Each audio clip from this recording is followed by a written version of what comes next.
Ay wala ng intro-intro tari nga mga ganap ngayong araw. Ay ngayong araw ngay maulan dahil nga ng bagyong Aghon. Pero kami hindi mapipigilan ng ulan na yan dahil kami pupunta sa lipatan ng bahay ng aking bayaw. Saan ang ruta? Ay sa Mercedes Home, Sorosoro, Batangas City. Ay sa mga sandaling iyan kami nasa tapat na ng Balagtas. Ay ari nga ang bunso at tuwan-tuwa't makakalayas kahit maulan. Sino kasama? Ay kasama ang buong tropa, ang pamilya Punsalan. At pamilya Ona, yan nga't dumating na kami sa Mercedes Home. Ay isang jeep kala mo'y mamamaysan. Ay ganoon naman nga't excited makita ang bagong bahay ng aking bayaw. Ay sa mga sandaling iyan ay panay pa rin ang pagbuhos ng ulan. Ay kilang kagatitila. Big itong bagyo ito'y labas na labas.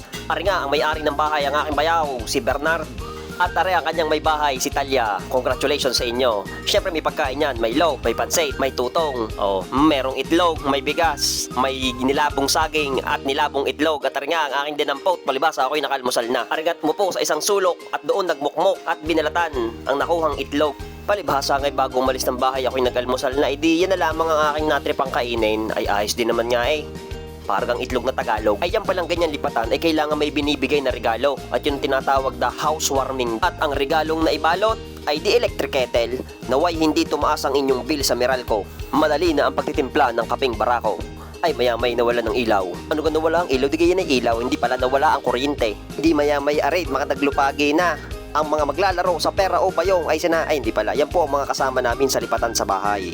Ay halhalang maigi malakas pa ang tawanan sa ulan.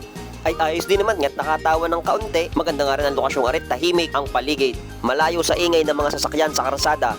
Ay di maya-maya pa'y iaringat isa-isa nang naglabasan, nagkayayaan ng umuwi. Baka abutin pa ng mas malakas na ulan. Ay nakakatuwa din nga rin garning lipatan nakikita ang pagkakaisa ng pamilya. Ay di na idaos ang lipatan, siya congratulations sa inyo, Ina at Talia. Yang pag-ulan sa inyong lipatan, yay nangangahulugan na magbuhos ng biyaya. Ganyan din kami nung naglipat din sa aming bahay. Ay ganyan din, meron ding ulan-ulan. May bagyo nga din ng panahong iyon. Pero yun naman yung pagdating ng biyaya, hindi naman yan iniintay. Yan ay dadating kung iyong kinikilusan. At kung kayo may sira ang sasakyan, ay yung aking bayaw na yon, si Inad, yun ay mekaniko. Ay inyong ipagkatiwala ang inyong sasakyan at yan ay ariglado. Ako na nagsasabi, Tiago Works. Ay siya arit isisingit muna si kuya sa vlog, nagkahalabir pa ang payong. Siya aring at paalis na ang mga tumulong sa lipatan. Saan pupunta? Ay di pabalik na ng Kumintang. Ay pagkakabilis, nasa Bridge of Promise na agad Para ho sa inyong kaalaman yan malapit diyan ang aming bahay. Pero wala naman sa ilalim ng tulay. Aring nga dadaanan. Ayun, ang amin. Pero hindi dyan natatapos ang araw ng maestro. Aring at pumunta sa basketbulan. Kahit ulang-ulan. Ay sino mga kalaro? Ay di mga batang aplaya. Yan ay dapat kaninang umaga pa. Ay dahil sa ulan ay dinapadya sa hapon. Ay sa mga sandaling yan ako'y nakalaro na ikita mo at hingal kabayo. Ikaw ka naman kay gagaling pa. Pero sa akin naman ang paglalaro ng basketball ay hindi na sa paggaling. Para lang mapawisan ang katawan at makapag-exercise ng kaunti. At habang ako'y nagpapahinga, sila naman ay aking ibinidyo. Yan nga ay kitang-kita nyo ang mga galawan kabibilis. Palibhas ay nakapas forward. Pero sa tunay yung mga kalaro namin diyan ay talaga namang mabibilis. Ay ako na yata ang pinakamatanda sa mga naglalaro diyan. Ay kapag naman ako'y nakadalawang laro na ng 20-20, ay ako'y goods na. Ay kaya din naman nga nagkaya ka ng paglalaro ay para ihanda ang katawan sa darating na liga, ang season 2 ng Liga sa Aplaya. Ay ako'y excited na dun makakalaro ng mayroong manunood. Ay sa totoong buhay yung aming team na binubuo ay hindi pa nakakapag-champion ni minsan doon sa Liga sa Aplaya.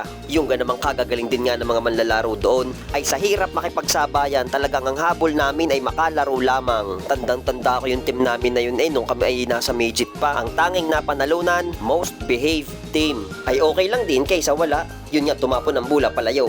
Sige, limutin mo. Ay ngayon kami nasa senior division na. Ay aywang ko kung siswertehin ngayong season ito.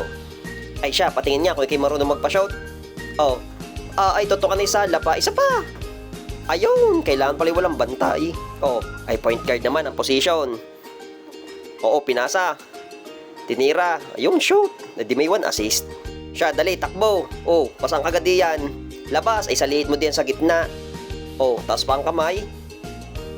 Ay screen. Yan, ganyan. Makalusot ang kalampi. Ay di tama ang ginawa mo. Ay siya, patingin niya kung ikay marunong mag-jump shot.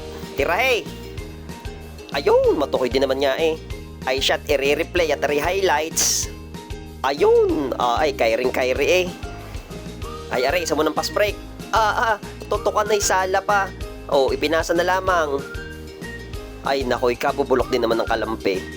Ay salamat sa mga nakalaro din at napawisan ng kaunti. Ay good luck sa atin sa darating na liga.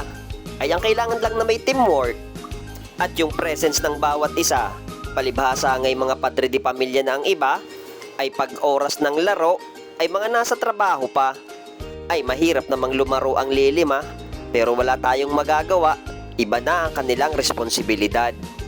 Iba na ang kanilang prioridad. Pero salamat pa rin dahil minsan ay nagagawa nila ng paraan na makasama at makalaro sa basketbolan. Siya Aloy, tirahiyan nang matapos na. Ayun, ay di game over. At kung nakaabot ka sa part na ito, huwag mo kakalimutang i-like at i-share ang video na ito. Siya, sige ho, salamat sa pagsama sa aking kwento.